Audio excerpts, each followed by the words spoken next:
बिस्मिल्लाहिर्रहमानिर्रहीम। मुअज़्ज़ज़ नाज़रीन, अस्सलामु अलैकुम। डॉक्टर तौकीर अपने यूट्यूब चैनल पर आज एक नई चीज के साथ हाजिर है।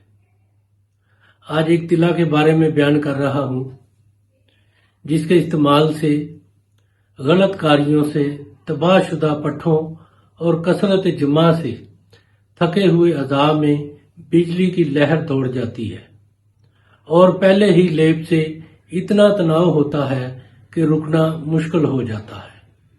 अज़ूए खास की सुकड़ी हुई रगें खुल जाती हैं, जिसकी वजह से नफ्स में सख्ती और इंतशार बहुत तेज पैदा होता है, जिसकी वजह से दौरान खून नफ्स में तेज हो जाता है, टाइमिंग बहुत ज्यादा बढ़ जाती है।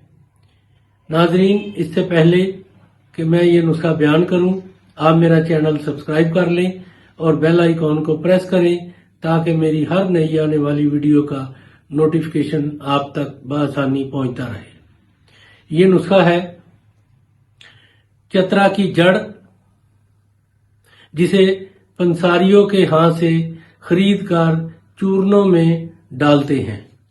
आम जंगली पौधा है।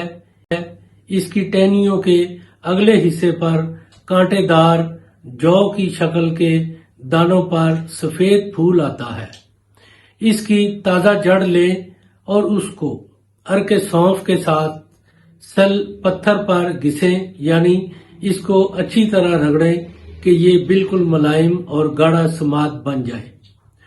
इस समाद को उंगली से नफ्स पर अगला सिरा छोड़कर लेप कर दें और ऊपर पान का पत्ता बांध दें।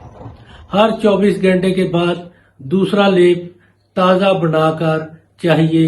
इसी तरह कुल 3 लेप काफी हैं। इसके इस्तेमाल से गलत कारियों से, तबाहशुदा पट्ठों और कसरत जमा से थके हुए अज़ा में बिजली की लहर दौड़ जाती है और पहले ही लेप से इतना तनाव होता है कि रुकना मुश्किल हो जाता है।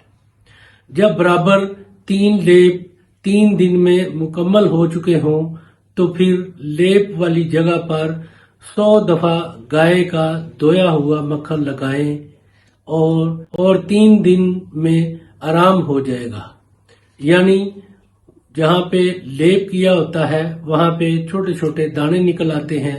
उन दानों के ऊपर 100 दफा धोया हुआ मक्खन लगाएंगे तो 3 दिन में आराम हो जाएगा। नाजरीन, ये बहुत ही कमाल का तिला है। इसको बनाएं, इस्तेमाल करें और अपनी राय मेरे कमेंट्स बॉक्स में जरूर दीजिए। इसको लाइक और शेयर भी कीजिए। अल्लाह ताला आपका हामी और नासर हो। खुदा हाफिज।